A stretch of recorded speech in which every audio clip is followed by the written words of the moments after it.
6월 8일자 조선일보 기사인데 농막에서 잠을 못 잔다고. 혹시 이 기사 보셨어요? 일단 그러면 농막이 뭐예요?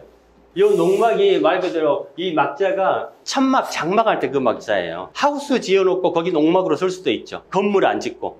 하우스 지어가지고 뭐 방처럼 쓰기도 하고 농기구도 보관하고. 근데 요즘에 농막을 실제 가보면 어떻게 지어요? 그냥 예쁘게 집처럼 사실 짓잖아요.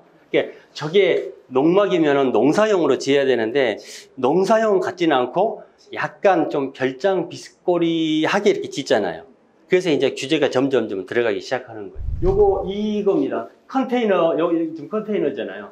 컨테이너를 잘라서 위에 올리고 문 달고 해서 개조를 해서 농막으로 좀 쓰고 있는 거예요. 1박 2일로 주말에 채소를 가꾸고 야외 식사하고 이제 잠도 자고. 잠도 자려고 그러니까 전기도 끌어와야 되고 시골에 정화조 설치하면 돈 많이 들어가는 거 아시죠? 네. 상수도까지는 못 끌고 오더라도. 그래서 이런 농막을 법으로 이제 금지한다고 그러는데 농막의 요건이 뭐냐면은 지금까지는 이 면적 규제만 있었다는 거예요. 그러니까 지금 이 기사는 전업 농민하고 비교하시면 안 돼요. 그러니까 도시에 살면서 주말 농사 개념으로 짓는 사람들한테 해당되는 겁니다. 전문 농사꾼들 같은 경우는 농지에 집을 지을 수가 있어요. 전업 농민 같은 경우. 지금 여기 같은 경우에는 20제곱미터면 몇 평짜리예요?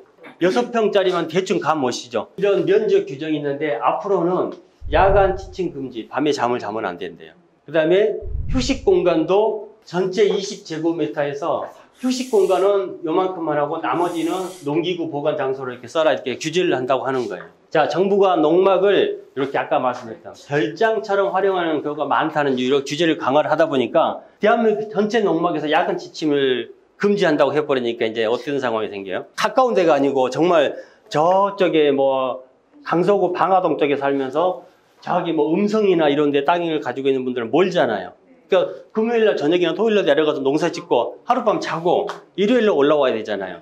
근데 자기 농막이 있는데 야간 지침 금지를 시키면은 거기까지 갔다가 농사일하고 다시 집으로 갔다가 일요일날 또 내려가야 되는 상황이 생기는 거예요. 그러면 설령 야간 지침 금지가 시행이 된다고 하더라도 그거를 착실히 지킬 분들이 얼마나 있을까요? 불 끄고 자면은 저 사람들이 거기서 잠을 자는지 어떻게 알아요? 다 그렇게 넘어가겠죠.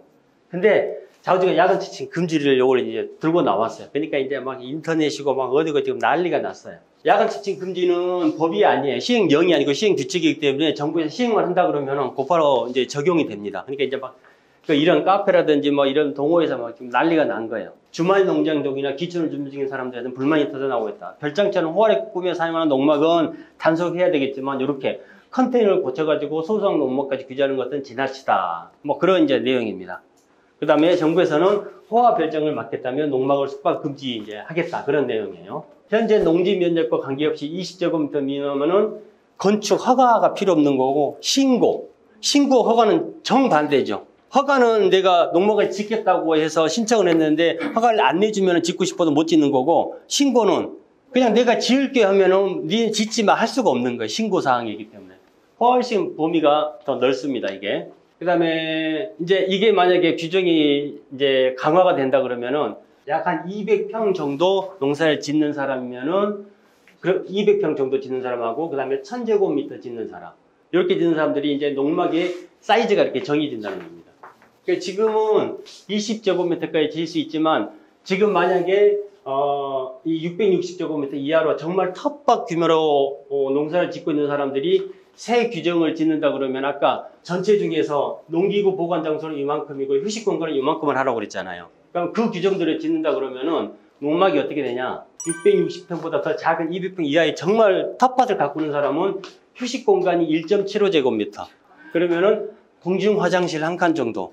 사람이 잘 수 있는 공간은 그만큼만 만들어야 된다는 거예요. 그러니까 좀 현실성이 많이 없죠. 전체 20제곱미터를 지어가지고 농기구를 한쪽에 놓고 잠을 뭐 절반 이상 크게 자든지 굳이 구제할 필요가 없는데 그 규제를 한다 그러면은 휴식 공간은 1.75제곱미터이기 때문에 성인 한 명 누운 공간밖에 안 되는 거죠. 이제 그런 이제 문제점이 좀 있습니다. 그 다음에 이렇게 평수도 규제를 하면서 전입신고는 당연히 못하게 하고 그 다음에 마지막으로 야간 지침을 금지를 시키니까 이제 난리가 난 거예요. 그리고 이제 뭐 이제 이렇게 한다 그러면 원상복구 명령도 받아야 되고 원상복구를 안 하게 되면 5천만 원 이하의 벌금도 내야 되고 저거 짓는데 5천만 원도 안 들어갔는데 이제 실제 5천만 원 이하 벌금자가 5천만 원 때린 경우는 하나도 없습니다. 자, 농막이 얼마나 많이 늘었냐면은 2014년도에 요만밖에 안 됐었는데 2021년도에는 46,000건, 그러니까 40건도 안 되던 게 이렇게 많이 늘었다는 거죠.